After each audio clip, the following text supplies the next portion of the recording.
Imagine waking up tomorrow and finding $1 million in your bank account. No loans, no strings, just cash. Feels powerful, right? Now imagine something else. Someone owes you $1 million, legally, contractually, with interest for the next 30 years. Quiet truth, the second situation is more powerful, and that's uncomfortable, because most of us are taught the opposite. Cash is king, debt is danger. End of story. Except the modern financial system was not built around cash. It was built around promises, and those promises run the world. Right now, global debt sits above $300 trillion.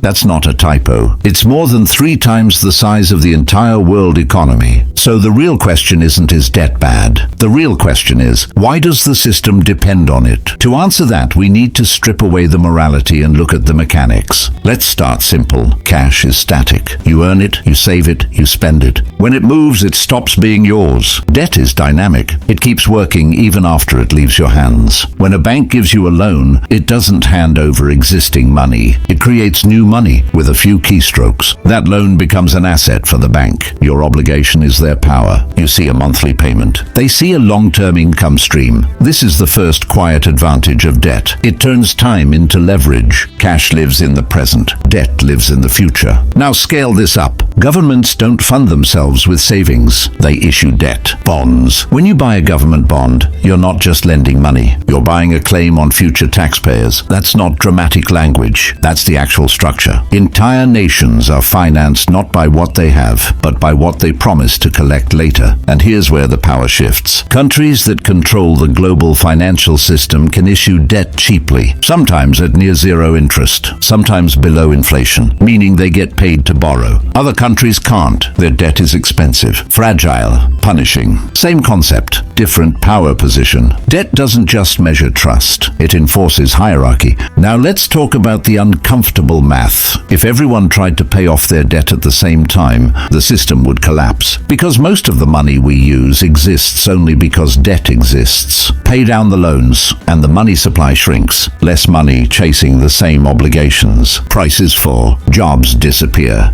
Defaults rise.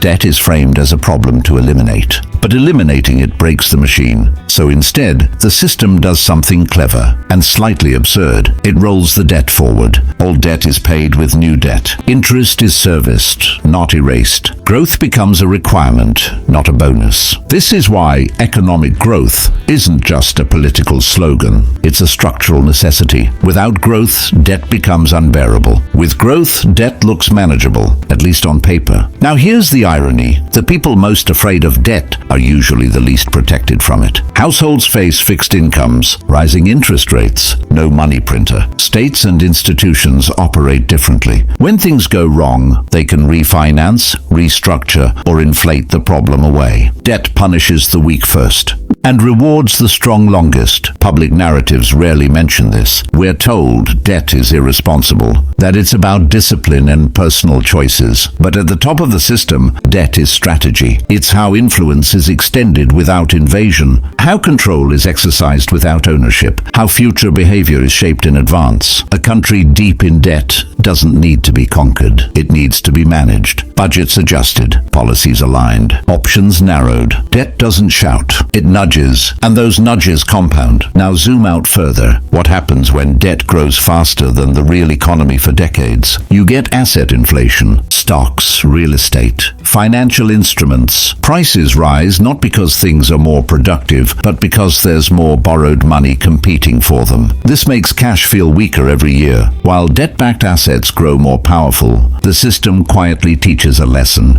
Owning claims matters more than owning money. And here's the final tension. We treat debt like a temporary bridge, but we've built a permanent city on it. Central banks manage interest rates not to eliminate debt, but to keep it survivable. Too high, and the system cracks. Too low, and it overheats. So they balance carefully, constantly, which raises an uncomfortable question. If debt is more powerful than cash, and the system can't function without expanding it, what exactly are we all working to pay off? And what happens when the future we've already promised finally arrives?